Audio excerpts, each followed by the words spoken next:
Hi friends, welcome back to my channel. இந்த வீடியோவில் நம்ம என்ன பார்க்குறோம் அப்படின்னா, ஒரு டிஃப்ரெண்ட்டான பால் கொழுக்கட்டை ரெசிபி தான் பார்க்குறோம். இதுக்கு வந்து நான் ஒரு கப் அளவுக்கு வந்து பச்சரிசி மாவு தான் எடுத்திருக்கேன். இது நான் வீட்டில் அரைச்சி வச்சுருந்த பச்சரிசி மாவு.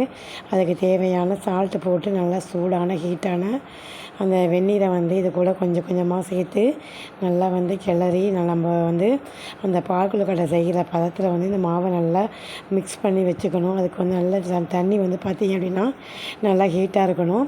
இந்த மாதிரி பிசைஞ்ச உடனே நம்ம என்ன செய்யணும் அப்படின்னா, ஒரு பிளேட்டு போட்டு அதை மூடி வச்சிடணும். அப்போ தான் அந்த ஹீட்டில் வந்து அந்த மாவு கொஞ்சம் நல்லா செட் ஆகி வரும்.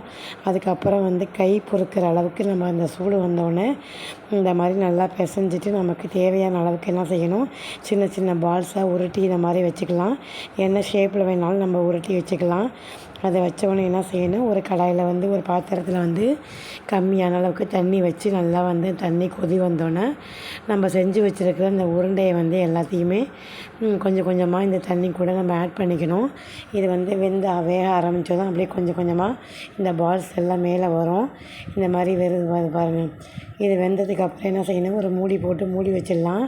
இது பச்சரிசி மாவு அப்படிங்கிறனால கொஞ்சம் சீக்கிரமாகவே நல்லா வெந்துடும். இது ஈஸியாகவும் செய்யலாம். இன்ஸ்டண்ட்டாக மாவு வீட்டில் இருக்கும்போது டக்குன்னு வந்து ஒரு 10 மினிட்ஸில் வந்து பசங்களுக்கு இந்த மாதிரி வந்து ஸ்வீட் ரெசிபி வந்து செஞ்சிடலாம். உண்மையிலே வந்து இது நல்லாயிருக்கும். இது கூட வந்து பார்த்திங்க அப்படின்னா நம்ம தேங்காய் பால் சேர்த்துக்கலாம், பசும்பால் சேர்த்துக்கலாம், எது வேணாலும் உங்கள் விருப்பம் போல் சேர்த்துக்கலாம்.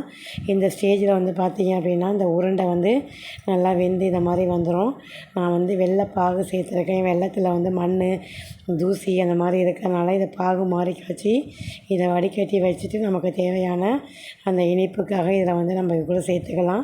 உங்களுக்கு தேவைப்பட்ட நாட்டு சக்கரை கூட நீங்கள் சேர்த்துக்கலாம். நட்ஸு பவுட்ரு இந்த மாதிரி எது வேணாலும் இது கூட சேர்த்துக்கலாம். இந்த மாதிரி சேர்த்து இந்த மாதிரி மிக்ஸ் ஆகி அந்த வெள்ளைப்பாகு அந்த உருண்டையெல்லாம் சேர்த்து செம்ம டேஸ்ட்டாக நல்லா இனிப்பாக செம்ம சாஃப்டாக இருக்கும். இது செஞ்சு பார்த்தாலே உங்களுக்கு தெரியும். இது கூட வந்து நான் தேங்காய் பூ துருவல் வந்து சேர்த்துக்கிறேன். உங்களுக்கு இந்த துருவல் வேணாம் அப்படின்னா மிக்சியில் ஒரு பல்ஸ் விட்டுட்டு அதுக்கப்புறம் கூட நீங்கள் சேர்த்துக்கலாம். நான் இந்த மாதிரி தான் சேர்த்து செஞ்சுருந்தேன். நல்லா செம்ம டேஸ்ட்டாக நல்லாயிருக்கும். ஒரு மாதிரி செஞ்சு பாருங்கள். இது நம்ம ஈஸியாக செய்யக்கூடிய ரெசிபி. வீடியோ பிடிச்சிருந்தால் லைக் பண்ணுங்கள், சப்ஸ்கிரைப் பண்ணுங்கள். தேங்க்யூ.